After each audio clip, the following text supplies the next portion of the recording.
تو جن کا کام ہے سرحدوں کا دفاع، تو بھائی ان کو سرحدوں کا دفاع کرنا چاہیے.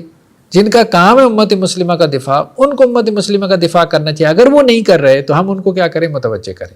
علماء کا یا جو ہمارے یہاں اسکالرز ہیں یا جو بھی صاحب حیثیت ہیں، ان کا کام یہ ہے کہ جو حکومتیں ہیں، جو ریاستیں ہیں، جو حکمران طبقہ ہے، یا آپ کہہ لیں کہ جی جو افواج ہیں، ان کو کہیں کہ جی یہ کام کریں. اب مسئلہ ہمارے ہاں کیا ہے؟ اندر کی گیم تو کسی کو پتہ ہی نہیں ہے نا. یہ سارے تو بلین ڈالرز لے رہے ہیں. صرف مصر کو آپ گوگل کریں کہ امریکہ سے کتنا فنڈ لیتا ہے.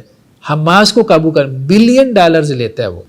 ادھر سے اردن وہ بلین ڈالر لے رہا ہے، امریکہ اس کو بلین ڈالر دے رہا ہے. کیوں؟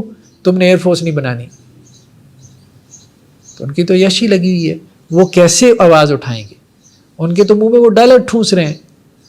ٹھیک ہے، تو صرف اسرائیل کا آپ بجٹ دیکھ لیں، جو اس کا سالانہ بجٹ ہے وہ دیکھ لیں، اور دوسری طرف ان عرب ممالک کا بجٹ دیکھ لیں، تو ابھی جو میرے خیال میں کوئی 26 پتہ نہیں کتنے بلین ڈالر کی وہ ایڈ دی ہے. ہم یہ سمجھیں یو ایس میں جی بڑا احتجاج ہو رہا ہے، یونیورسٹیز کے اسٹوڈنٹ. ٹھیک ہے، وہ یونیورسٹی کا اسٹوڈنٹ نکلا ہے، ہمیں اس کو اپریشیٹ کرنا چاہیے. وہ یونیورسٹی کے اسٹوڈنٹ کا مسئلہ صرف جو ہے وہ ہیومینٹی نہیں ہے، غزہ کے لوگوں سے ہمدردی نہیں ہے. وہ کہہ رہے ہیں بھائی ہمارا ٹیکسوں کا پیسہ ہے وہ اسرائیل کو دیے جا رہے ہو. سمجھدار ہے نا. 26 بلین ڈالر امریکہ میں تھوڑی غلبت ہے. لوگ جو ہے وہ سڑکوں پہ سو رہے ہیں، گھر خریدنا جو ہے وہ عذاب بنا ہوا ہے، اور تمہیں جو ہے وہ اسرائیل کا پڑا ہوا ہے. تو باشعور قوم ہے، تو وہ اس لحاظ سے اپنا جو ہے وہ سوچ رہی ہے. تو مسئلہ یہ ہے، سارا مسئلہ یہ ہے کہ یہ امریکہ وغیرہ ان سب نے خریدا ہوا ہے ہماری حکومتوں کو.